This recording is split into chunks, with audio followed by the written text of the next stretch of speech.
travel writing, Tagore studies, and the history of science. He has won the Outstanding Research Award for his doctoral dissertation, The Narcissistic Mode, Metafiction as a Strategy in Moll Flanders, Tom Jones and Tristram Shandy, published in 2007.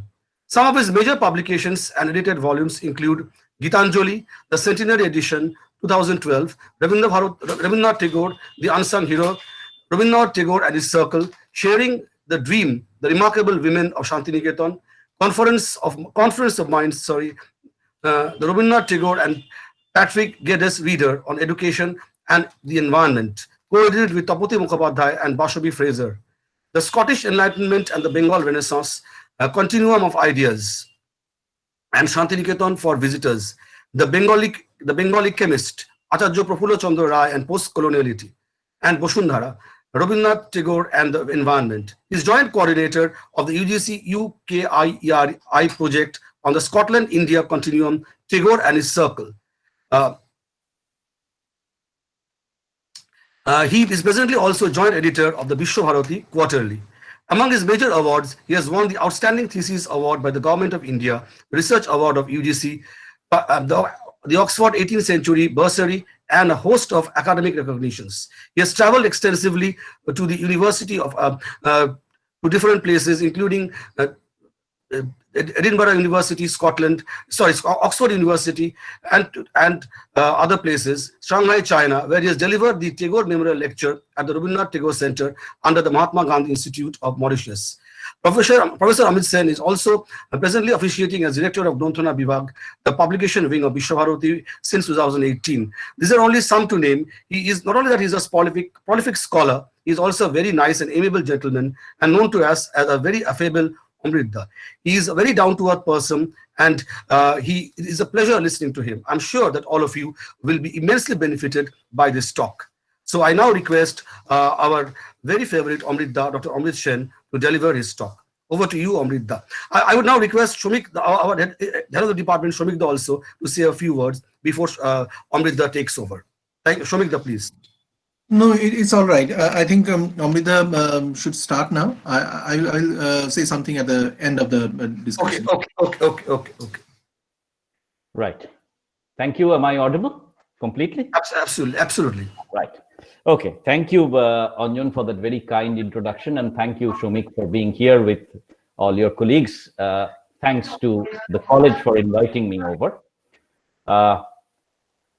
Anjan, of course, has been a long-time friend, and I remember one of our first seminars at Malda, where I remember when we were younger, we had shared a lot of great experiences together.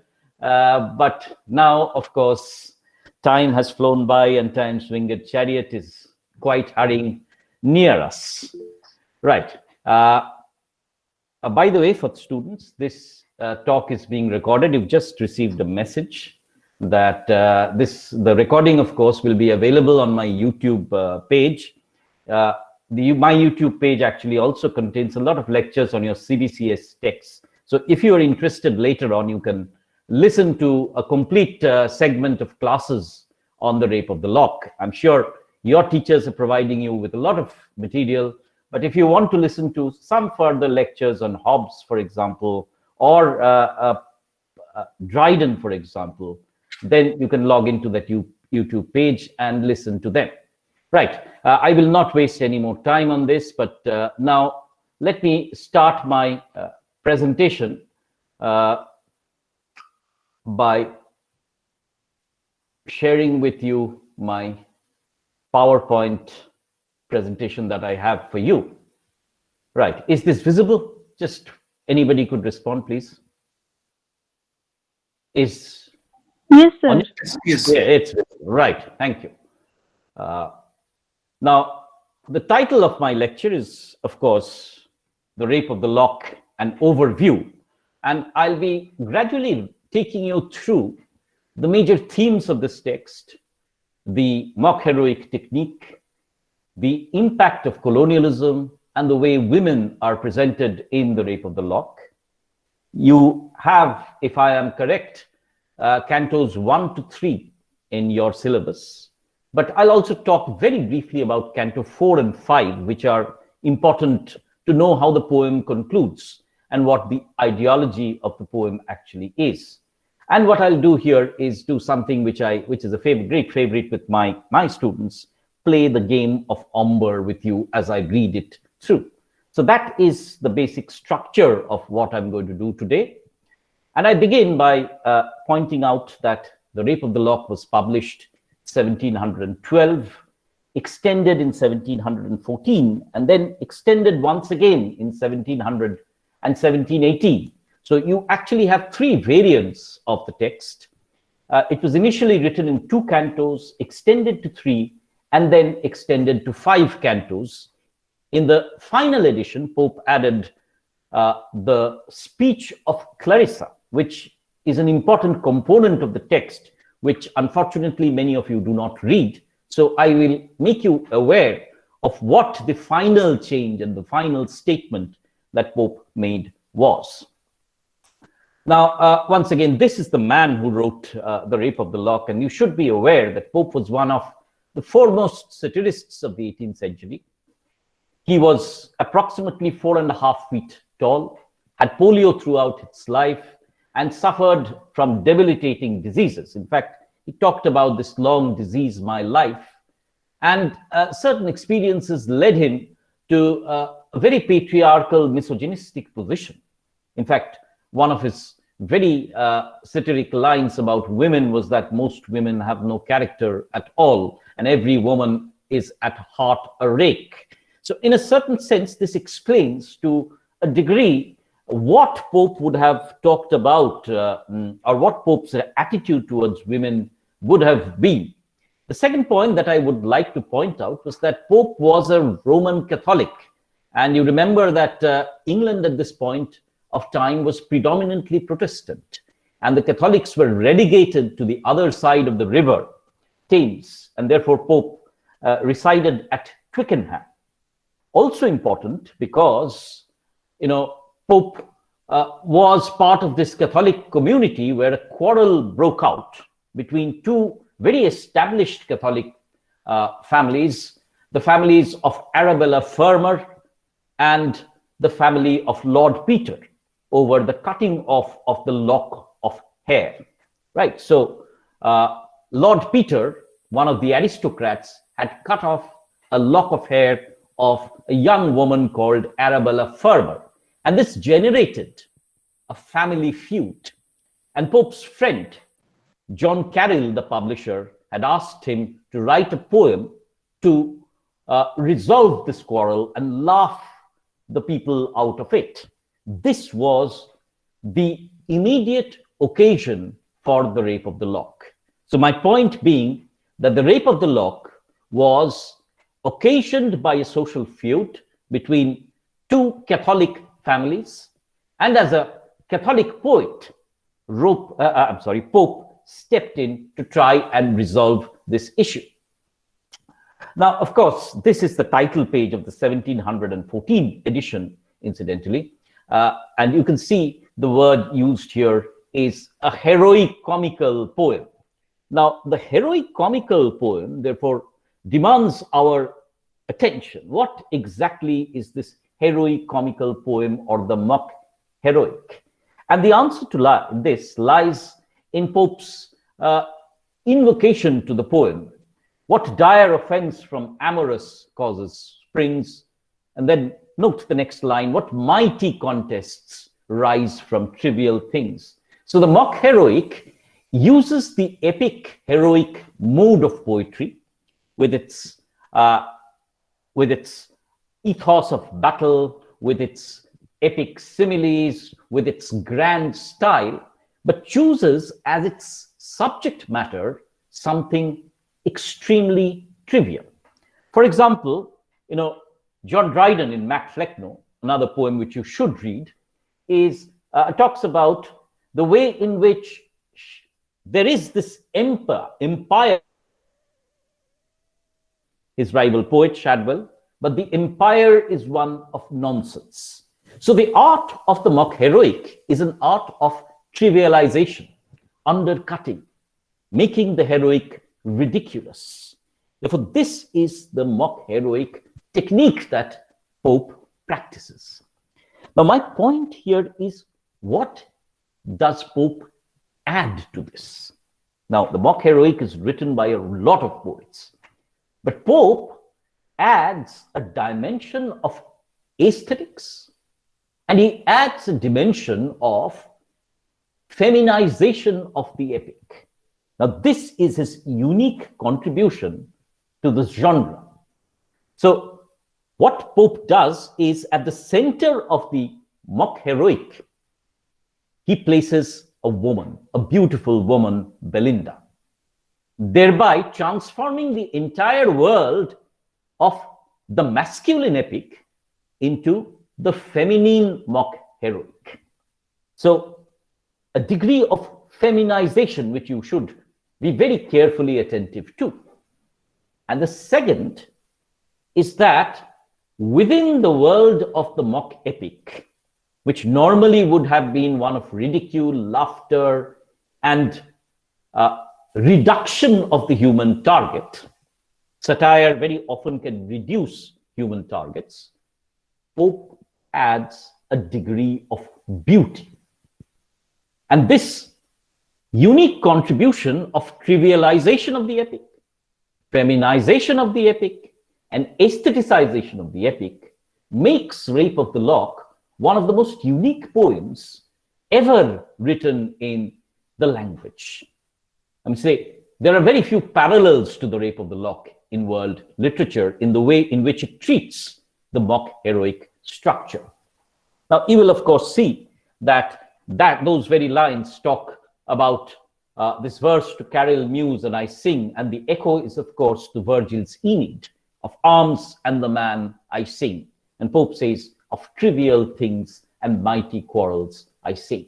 So the art of the mock heroic, and this I'm sure has been explained to you, is an art of substitution and reduction, right? Therefore, the classical invocation, which talks about the grandness of the epic, it's, for example, Milton talks about explaining the ways of God to man.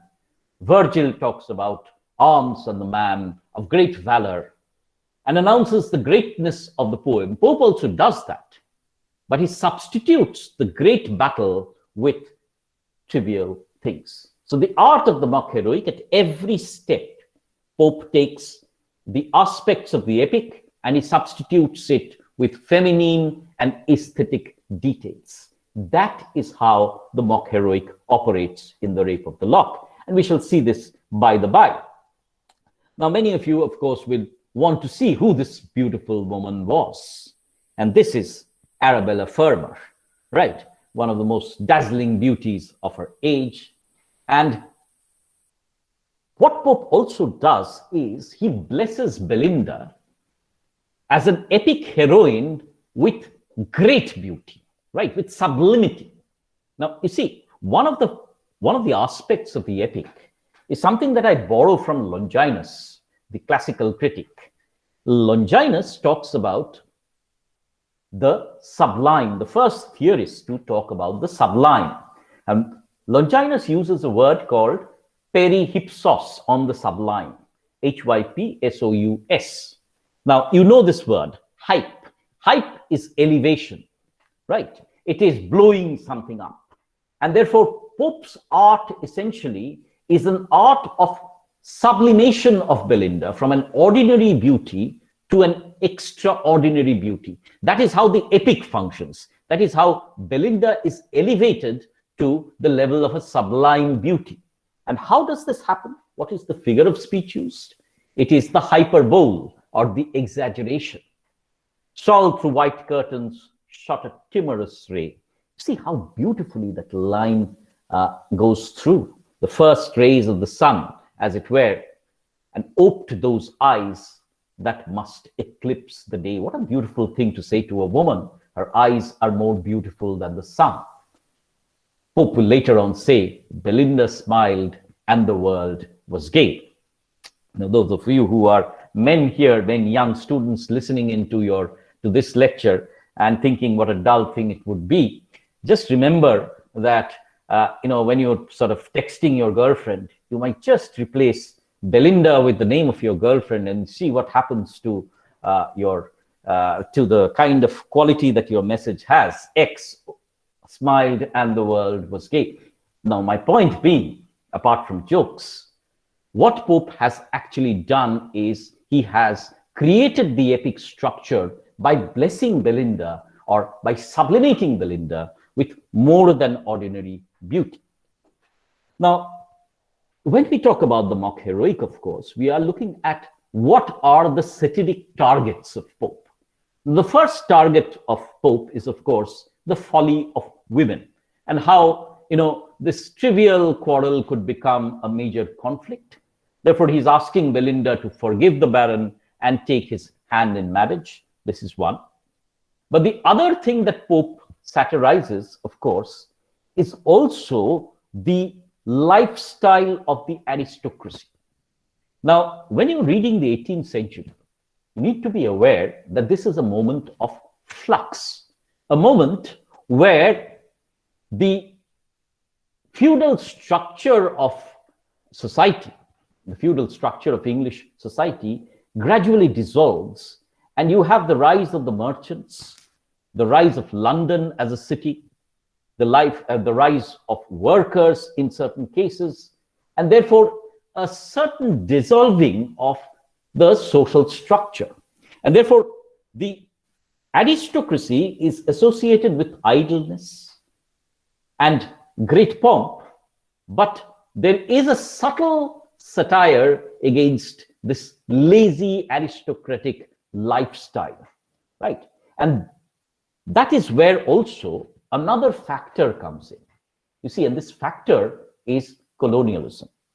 You remember that the first East India Company ship actually landed in Colombo, which was then Ceylon, in 1603 and carried back spices. And this started a fabulous series of colonial adventures, fabulous for them, of course, not for us, which brought immense riches into England and especially London. And the aristocratic lifestyle, therefore, was transformed by several objects. The Rape of the Lock is also about these objects and colonialism.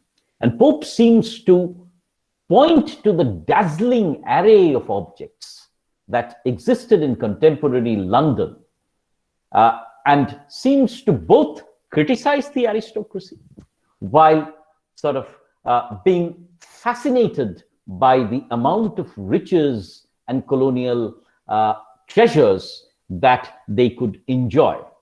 Therefore, take a look at those lines, which are from the text. Lapdogs give themselves the rousing shake, and sleepless lovers just at 12 awake.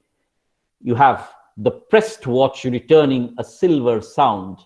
And Belinda, of course, this is the feminization of the epic, the woman with a soft, downy pillow pressed, her guardian sylph prolonged the balmy rest.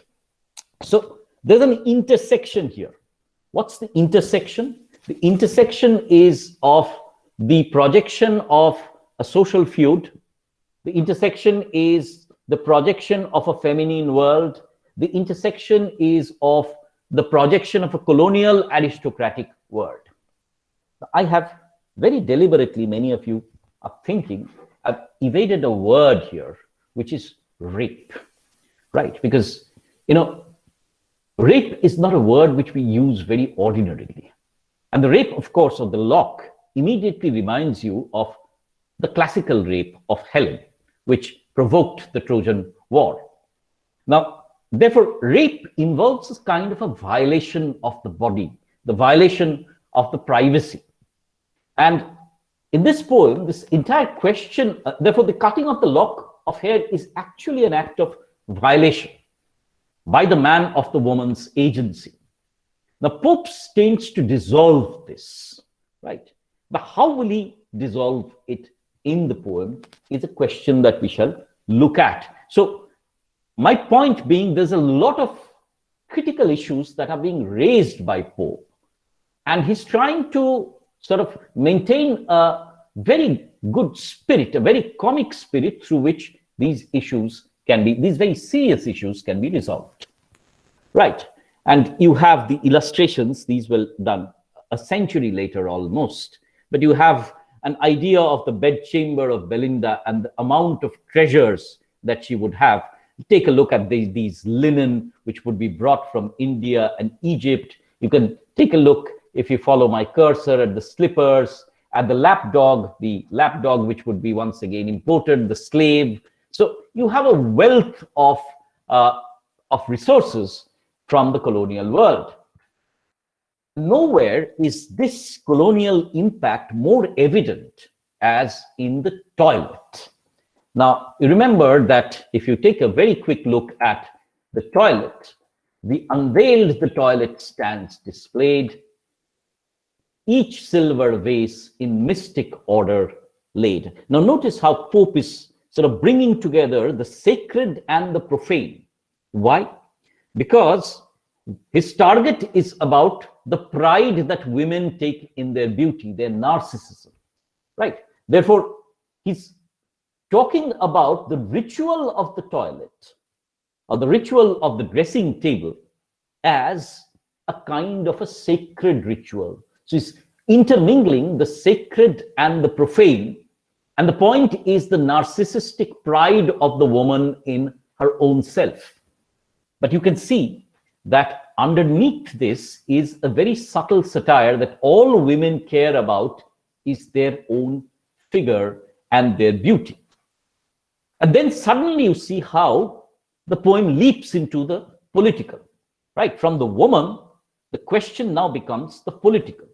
Unnumbered treasures ope at once, and here the various offerings of the world appear. So the toilet becomes a kind of a microcosm where the colonial riches of the entire globe are put up on display, right? So from each she nicely culls with curious toil. Now this question of culling or cutting, extraction, is laden with violence, right? But it is put in the sphere of the game, as it were, of a kind of presentation of the woman culling her makeup. But beyond this culling also lies a political culling of resources being extracted from the colonies, right? And decks the goddess with glittering spoil. Once again, you remember that the spoils are the spoils of war and colonialism. And then you see how it becomes a geographical catalogue of the entire colonial process, of the lands to which the colonialists would have gone. This casket India's glowing gems and locks, and all Arabia breathes from yonder box. Of course, you will notice the synecdoches and metonymies which your teachers have explained. The tortoise here and the elephant unite. So the tortoise shells and the combs, which are made from elephant tusks, transformed to combs, the speckled and the white. Here files of pins extend their shining rows. And notice that last line: puffs, powders, patches, Bibles, billet doux. Billet doux is, of course, love letters. Now, that last line, incidentally, is what the rape of the lock is about. You see how puffs, powders, patches, Bibles are all associated with warfare. You know, you would have the puff of gunpowder, arm patches as armor worn by the people, by the soldiers, and they would carry Bibles or a classical book to war. And then you can also substitute them for objects on the lady's dressing table. So trivialization. And then suddenly, with the Bible, puffs, powders, patches, Bibles, you have a love letter, billet doux. So the world of the woman filled with desire, narcissistic pride in her own self, and Pope is pointing out to the moral muddle within Belinda's world. Here are a couple of objects or a couple of pictures which I wanted to show you, a couple of illustrations actually from Belinda's dressing table. You can see there the narcissistic pride of Belinda looking at herself, this kind of selfish pride within her own body. And you can see, of course, Clarissa in the background, who will play an important role in handing over the scissors to the Baron. This is another very rich illustration of the toilet once again. And you can see the elaborate ritual that Belinda is putting up, the wigs that she puts on, the seven-fold fence, which is the petticoat. And you have the veritable microcosm of colonialism. You have the gems from India, you have the perfumes from Arabia, you have the combs taken from Africa, for example. So it would be Belinda's dressing table becoming a kind of a microcosm of the colonial universe. And what is Pope's attitude towards colonialism? That is very important. Pope seems to celebrate this colonialism, celebrate Belinda's world, which is vibrating with the richness of the colonial endeavor. So that is the what you can call the colonial world of the poem, which is again filled in with also other objects like snuff boxes and cane. This, of course, you will not have studied, but this is associated in books 4 and 5 with a character called Sir Plume. And Sir Plume, the men would have used fancy snuff with boxes. Snuff was something that was brought in from Latin America. And cane, of course, was one of those very fancy, fashion sort of accessories, just like your mask is now. The cane would have been a fashion accessory. Now, in Canto 2, of course, you see this journey by the barge that Belinda makes to Hampton Court. Hampton Court would have been the residence of Queen Anne, who was the queen at this point of time. And you actually can see the tiny creatures called the Sylphs, all in formation here. Why would Belinda have gone to Hampton Court? Because as a Catholic, she was relegated to the outskirts of the court, and she would have had to travel across the River Thames to reach Hampton Court. And Hampton Court, once again, is the epitome of this aristocratic life of leisure. And you can see here Britain's statement of the fall for doom, of foreign tyrants, and of nymphs at home. Hear thou great Anna, Anna being Queen Anne, whom 3 realms obey, so the 3 continents obey. You see how the poem is at every moment making you aware of the political context. Does sometimes counsel take from her ministers, and sometimes tea. Now, that figure of speech, incidentally, for most of you who are not aware of this, is called a zeugma. A zeugma is when one verb actually attaches itself to 2 nouns. So does sometimes counsel take and sometimes tea. So for her, you see, tea and the counsel are of equitable value almost. So Pope's suggestion is that the woman's world is one where the serious and the trivial are very often mixed up. So Pope is suggesting that the women naturally lack an intelligence, that all they are concerned is with their own body, and therefore they are susceptible to pride. So what is the solution? The solution is if the woman would surrender to the man in marriage, and therefore in this process, actually, sort of the quarrel would have been resolved. Right. But then he talks about the satire on the aristocratic idleness and idle life. Hither the heroes and the nymphs resort to taste a while the pleasures of the court. And this becomes a satire on Hampton Court. One speaks of the glory of the British Queen. One describes a charming Indian screen. A third interprets motions, looks, and eyes. At every word, a reputation dies. So all that the court is concerned with is gossip. And therefore, the world of the rape of the lock, the world of the aristocracy, is a world of gossip. So who gets the work done? Who are the active people? Right. That is something I'll come to in a moment. But you must have also faced this question in your university question papers. as to what is the role of the Sylphs here. Now, you are aware that the Sylphs, of course, are not the only airy creatures. There are 4 kinds of fairy creatures here. The Sylphs are the unmarried women, the coquettes. You actually have also the fairy women. You actually have the gnomes, or the very docile women, and you have the nymphs who go down into the water and have their elemental tear, as Pope says. But the Sylphs are these beautiful, flirtatious women who flirt but do not marry. Now, what is the problem with these women for Pope?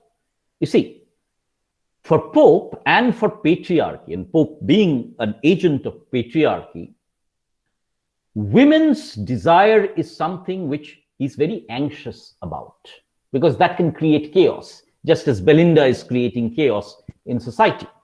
Therefore, this female desire must be regulated within an organized structure of marriage. And therefore, Pope suggests that Belinda's best option would be to marry rather than be a sylph, rather than be a coquette throughout her life. Therefore, flirtation and female promiscuity is something that Pope disregards. Now, what it does is, and what do the Sylphs, where do the Sylphs come in?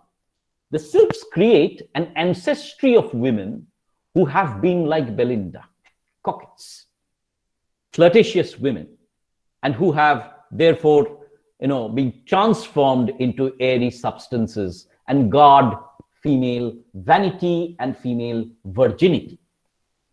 Now, the Sylphs take away some of the blame from Belinda, right? They deflect some of the satire from Belinda's pride, because no longer is it Belinda's pride alone, but the pride of women in general. Now, the second thing that the Sylphs do, and of course this has been pointed out to by your teachers, I'm sure, is that they add a degree of ethereal beauty to the text, right? There are moments, of course, where light disports on their wings and breaks into different colors. You have names for the Sylphs like Crispissa, Momentilla, and so on and so forth. Therefore, Pope's text, in a certain way, uses the Sylph for 2 practical reasons. One is that the satire against Belinda is distributed also against the Sylphs, in that the satire is against female vanity and promiscuity, which is ageless, as it were. And the second is that the Sylphs add a rare aesthetic dimension to the text. If you want to know one more point I would illustrate is that the Sylphs also bring in science to the text. How? Because this is the time when Newton is proposing his thesis about refraction. And Newton, as you know, was Pope's great friend. So Pope talks about the Sylphs' wings as being the refracting surfaces through which the rainbow colors can be radiated. So in a certain way, the colorful world of the Sylphs is a representation of Newtonian optics into the poetic universe. It's a fantastic example of how science and aesthetics can interact. And there are very few examples, as you will see in literature. Now we come to this question of the aristocracy and their lifestyle, and one of the major symbols of this is the tea table and the card game. Now, as I found out from most of my students in our class, is that very few of you actually play cards nowadays. But cards was a game of the aristocracy, and cards was a game of leisure. So was tea.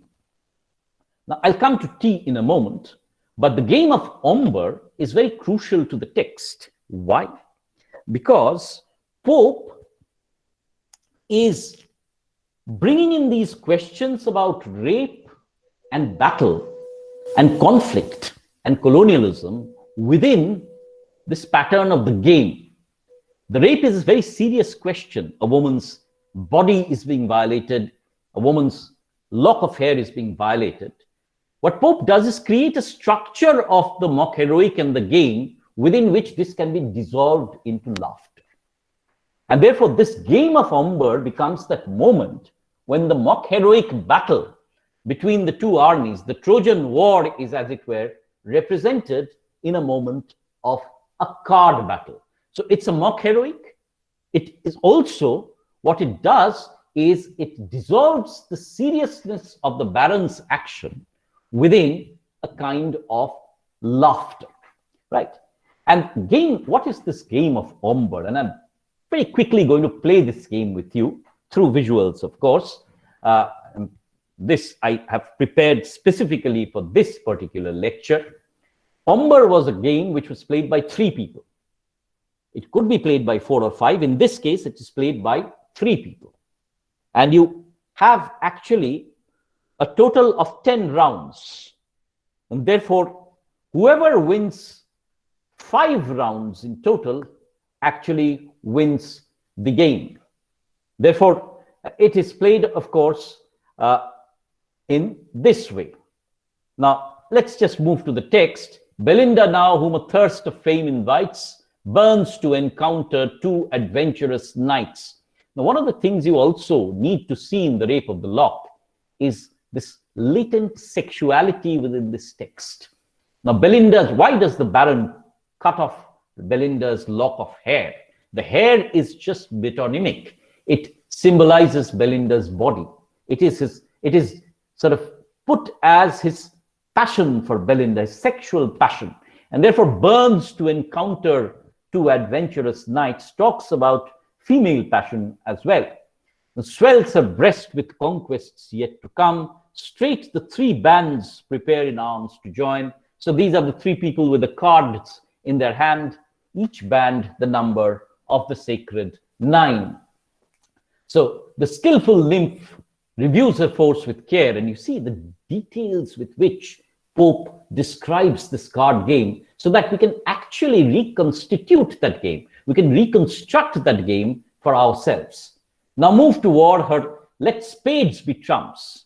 Now you will of course find that this is what is the spades, if in case you are not aware, ish kapon, right? So let spades be trumps, so highest cards, and trumps they were. Now move toward her sable matadors. Sable is black. You see, once again, associated with Africa, the dark continent, from which England was regularly importing during this time slaves. So there's a very, very oblique sort of association with slavery, or an allusion to slavery, right? In show-like leaders of the swarthy Moors. So this is the first hand, and you see Belinda puts forward the highest card is the ace of spades. This is called the ace. Tekka bola hoy etake. This is then the Baron plays 2 minor cards. So round 1 goes to Belinda. Remember, whoever wins 5 rounds becomes Ombre, and Ombre means the man. So Belinda literally wants to be more powerful than the man. She wants power in society. So the poem is also about a battle between the sexes. Who gains preeminence in society, man or woman? So round 1 goes to Belinda. Spadillo first. This is Spadillo, the ace of spades. Led off 2 captive trumps and swept the board, as many more Manilo forced to yield, and marched a victor from the verdant field. Manilo is the 2 of spades. The 2 of spades is the 2nd highest card in the Game of Ombre. So this is Belinda having the 2 of spades, and the Baron, and the Anon is the anonymous person who is almost just put there as a filler. So Belinda has now 2 rounds. And then Belinda plays. Him Basto followed, but his fate more hard, gained but 1 trump and 1 plebeian card. Right, Basto is the ace of clubs. This is the ace of clubs, which is the third highest card. Therefore, the Baron, though he plays the spade, cannot trump this card, Basto. And therefore, this round also goes to Belinda. Round 3. And then with his broad sabre next, a chief in years, the hoary majesty of the spades appears. The rebel knave who dares his prince engage proves the just victim of his royal rage. So the Belinda now plays the king of spades and defeats the Baron's card, which is the jack of spades or the knave of spades. So round 4 to Belinda also. So she's just got 4 rounds together. She's 1 round away from winning the game of Ombre and becoming the man. Ombre, I remind you, comes from the Spanish hombre, which is man. Right. Now, thus far both armies to Belinda yield. Now to the Baron, fate inclines the field.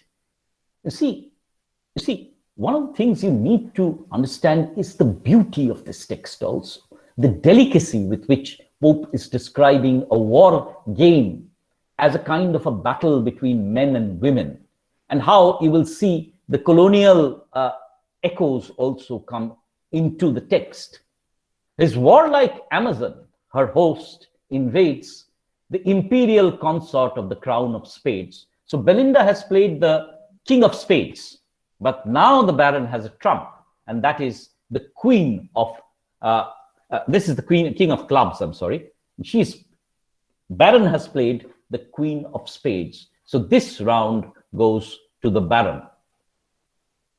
And therefore, the Baron now his diamonds pours apace, the embroidered king who shows but half his face. Let's come to the Baron now. Now the Baron has changed the cards. He's playing diamonds. So he's got the higher card and he's won this round. So the Baron now has 2 rounds. Next he plays the queen of diamonds. Right. Let's return to the text. The embroidered king who shows but half his face. Look at the card.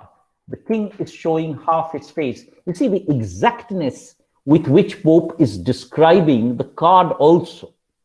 And then comes the refulgent queen with powers combined of broken troops and easy conquest find. So this is the refulgent queen with whom the Baron has now won the 3rd round. Right. And then comes a very interesting line. Clubs, diamonds, hearts in wild disorder seen, with throngs promiscuous, strow the level green. The green here is not the green battlefield, but the green velvet cloth, which would have probably been imported from India. And then you see how suddenly an innocent card game becomes deeply a political game of colonialism. Thus, when dispersed, a routed army runs. The Europeans are routing the other armies, of whom? Of Asia's troops and Africa's sable sons. So what is very interesting is, this was a card game. Suddenly, it has become a moment of European colonialism, where Europe's army is outrunning Asia's troops and Africa's sable sons. With like confusion, different nations fly, in various habits and of various dye. The pierced battalions disunited fall in heaps on heaps. One fate overwhelms them all. And this fate is the fate of European colonialism, which is, as it were, sweeping the globe. So see what Pope has done. Pope has taken an innocent moment of a game of cards and taken it as a point of entry into the battle of the sexes between men and women. He's also taking it as a colonial moment when European armies are outgunning and overrunning the Asian armies. Right, so you have 3 rounds to the Baron. Now comes the penultimate round. The knave of diamonds now exerts his arts. So the baron now has played the jack or the knave of diamonds. And this is a higher card than the queen of hearts. So this round too goes to the baron. It is now 4-all. At this, the blood the virgin's cheek forsook, a livid paleness spreads over all her look. She sees and trembles at the approaching ill, just in the jaws of ruin and Codel. Codel is when she will be defeated. And now, as oft in some distempered state, on one nice trick depends the general fate. So this is the last trick. And you see how the mock heroic has functioned. An innocent card game is now projected as the moment when fate will be decided. So this is the last round. An ace of hearts steps forth. The baron plays the ace of hearts. The king unseen, remember that in Ombre, the king of hearts is more powerful than the ace of hearts. The king unseen lurked in her hand and mourned his captive queen. He springs to vengeance with an eager pace and falls like thunder on the prostrate ace. So this king now is slapped upon the ace, and Belinda therefore has got the final round and she has won. The nymph exulting fills with shouts the sky, the walls, the woods, and the long canals reply. So it's almost this epic scream of battle whereby Belinda wins this game of Ombre. Along with the game of Ombre comes the ceremony of drinking tea. Please remember that the humble chai that you drink today was not so humble at all. Tea was one of the most expensive drinks which was manufactured only in China. And a crate of tea would have cost a fortune in the 18th century. The Europeans took to drinking tea from the 16th century onwards. And tea was a commodity in great demand. So this entire ceremony of drinking tea would be extremely extravagant, right? And you would have cutlery, you would have crockery, you would have a butler serving tea. Some of you, those of you who play cricket and watch cricket, will remember in Test cricket you have the tea break, right? And cricket was a game of aristocrats.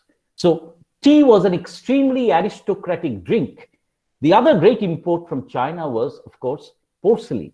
Porcelain was extremely costly, right? China's earth, it was referred to as. And therefore, all these together provide in the Rape of the Lock, what you can see is a wealth of objects, a wealth of colonial objects. So the Rape of the Lock is a point in culture where poetry and literary texts are engaging and celebrating colonialism. Think about this. The Rape of the Lock, 1714. Robinson Crusoe, 1719. The story of a man who goes to a lone island, colonizes it, enslaves Friday, and announces his triumph. Says, "This is my island. I am lord of all that I survey." That's a very bold colonial statement. Think about Gulliver's Travels, which you will be doing in the next year. Swift, the Irish writer who sees his country also colonized and therefore protests against colonialism, right? And therefore you see how the tea ceremony becomes an important, is described in terms of a ceremony. Somebody has the microphone on. Could you please shut it off? Otherwise, it is infraction upon the lecture. Okay, thank you. So for the board with cups and spoons is crowned, the berries crackle and the mills turn round. On shining altars of Japan they raise the silver lamp, the fiery spirits blaze. At once they gratify their scent and taste, and frequent cups prolong the rich repast. So this is the life of the aristocracy: the toilet, the tea, the party, and the cards. You see, there are a few pictures of fashionable tea boxes. You have different kinds of tea here. And you have the tea silver kettles of the 18th century, porcelain vessels to store tea, not Milton, flasks, but fancy porcelain vessels. So tea was a moment of showing off for the aristocracy, right? So this is the party that they would have. Now, I ask this question, therefore, who would work? And Pope suggests that real work and real wealth was gathered by the merchants. And you see, the merchant from the exchange returns in peace, and the long labors of the toilet cease. And you have a picture of the Royal Exchange. You remember for example, if you've read the Spectator papers, you have Sir Andrew Freeport, who calls the merchant, who calls the entire sea the British common. Right. Okay. So that's about your syllabus. Right. So the 3 books of the Rape of the Lock, where at the end, Lord Peter actually cuts off Arabella Fermor's lock of hair, and Belinda screams, and there is that point that Canto 3 comes to a close, where the rape of the lock, the moment where the woman's agency, person, body is violated, becomes a comic moment. But then what happens to the poem is something which I want to tell you also. Canto 4 is about hysteria, feminine hysteria, that is caused by this cutting of the lock of hair. And therefore, the situation changes from the light-filled world of the Sylphs to the world of Umbriel, the gnome. And this is a world of darkness and chaos. Why hysteria? Because in the 18th century, there was this medical thesis that because women had menstrual bodies and they could not control their bodily fluids, they were prone to hysteria and were subject to the spleen, which was the center of emotions. So Pope is categorizing women from the narcissistic women and promiscuous women in Canto 1 to 3 to the hysterical feminine in Canto 4, right? So how is the hysterical feminine like? The force of female lungs, sighs, sobs, and passions, and the war of tongues, fainting fears, soft sorrows, melting griefs, and flowing tears. And then you have this vision of the hysterical women creating social chaos. Men, monkeys, lapdogs, parrots perish all, a kind of an apocalyptic climax. In the final canto, of course, Canto 5, Belinda fights. And here, instead of the promiscuous, coquettish woman of desire or the hysterical women, we have a vision of Amazonian womanhood, the woman who is combative, the virago, right? In a certain way, you are reminded of the wife of Bath and her many moods in this text, right? So the version of this womanhood is Amazonian womanhood, and Pope negates that too, right? Of course, this is the moment where you see, this is Lord Peter showing off the lock of hair, and you can see Belinda in this mood of hysteria, right? But then comes a speech by Clarissa, the maid. And this, I think, is a very important speech that all of you should read. Clarissa now advises Belinda, and Clarissa becomes the mouthpiece of Pope. She becomes Pope's vehicle in the text. What does Clarissa say? Clarissa says, since alas, frail beauty must decay, curled or uncurled, since locks will turn to grey, since painted or not painted, made up, makeup or no makeup, all shall fade, and she who scorns a man must die a maid. What then remains but well our power to use, and keep good humor, still whatever we lose? Trust me, dear, good humor can prevail when airs and flights and screams and scolding fail. Beauty is in vain, their pretty eyes may roll, charms strike the sight, but merit wins the soul. So Clarissa is fundamentally arguing for good nature from the woman and submission from the woman to the man, because beauty will fade away. Therefore, if you do not marry now, you will remain a maid later on. So this is the patriarchal fantasy of a passive femininity, the angelic women who will always surrender to the patriarchal demands, right? So in a way, you see, all of you are fundamentally reading The Rape of the Lock as almost a stupid poem, isn't it? Somebody has cut off the lock of hair of some woman and she's screaming and ranting, and somebody has written a poem about this. No, this is one of the most important cultural documents of the 18th century, where Pope is actually talking about two very critical issues. One is how colonialism has impacted society, and two, how this entire question about women is being discussed. What is the role of women in society? What is the ideal patriarchal fantasy woman? And who are the women to be dismissed?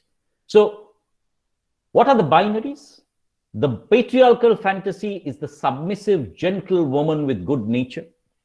The patriarchal horrors are the woman who circulates desire but does not marry, the sylph, women who are hysterical and therefore not able to control themselves, Umbriel, and three, the women who are Amazonian and continuously fight with men.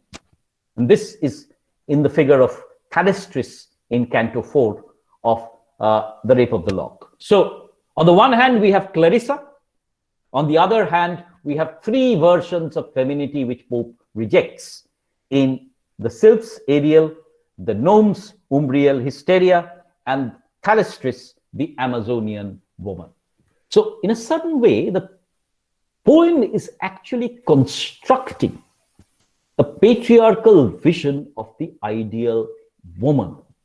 And that is what Pope's final advice to Belinda is, laugh this matter out and mutually settle it through marriage. Right, one last point before I will come to the conclusion is, how does this poem end? Have you ever asked yourself, how does The Rape of the Lock end? And The Rape of the Lock ends where the lock itself is transformed into a star. Trust the muse, she saw it upward rise, though marked by none but quick poetic eyes. A sudden star it shot through liquid air and drew behind a radiant trail of hair. Now this star, The Rape of the Lock, therefore becomes a star. And this star is actually the poem. So ultimately, Pope announces his own glory of him transforming a comic trivial moment into a classical aesthetic masterpiece. So this is the deus ex machina, the way in which the heavens intervene, and you can see the lock of hair becoming the star here and the sylphs rising to greet it. And you have another illustration which talks about the new star. By the way, the star is not only the lock of Belinda's hair, but also you will remember Pope's poem. Well, I've spoken for quite a significant amount of time. I can see almost an hour. So let me conclude now. What have we discussed? Pope's poem as a mock heroic and a Horatian satire. Horatian satire as opposed to Juvenalian satire. Juvenalian satire is ridicules, is corrosive and demolishes. Horatian satire is much more comic and tolerant. So Pope has used the mock heroic, transformed a trivial incident into a heroic poem, and has added great beauty to it. There's a critique on the aristocracy, yet Pope is, I'm sorry for that typo, it's half in love with it. So Pope is fascinated by the world of the aristocracy while he criticizes it, suggesting that the merchants are the ones who's really creating wealth and work. Pope's poem is also about commodities and colonialism and a celebration of the moment of colonialism, just like Robinson Crusoe was, or would be later on. Pope's poem presents versions of femininity and the articulation of a passive womanhood. In many ways, it is a very deeply patriarchal poem, which talks about women as promiscuous, which talks about women as hysterical and violent, and therefore advocates only a version of passive womanhood. There's also the Game of Ombre, where we have this latent thesis of violence, which is dissolved through the comic mode. And therefore, what I pointed out in my presentation is the fascinating coexistence of the trivial, the aesthetic, the feminine, the colonial, and the patriarchal. It is in the interface and the intersection of these discourses that the Rape of the Lock becomes one of the most amazing, one of the most fascinating texts, one of the most enjoyable texts also that you read as part of English literature. Well, that then is all that I had to say. Thank you for your patience. As I keep on saying, a copy of this lecture will be available shortly also on the YouTube page. So you can go there, and if you have any questions, of course, right now, I'll be delighted to answer them. If not, you can take a look and write to me at my email address later on. Thank you for your patience.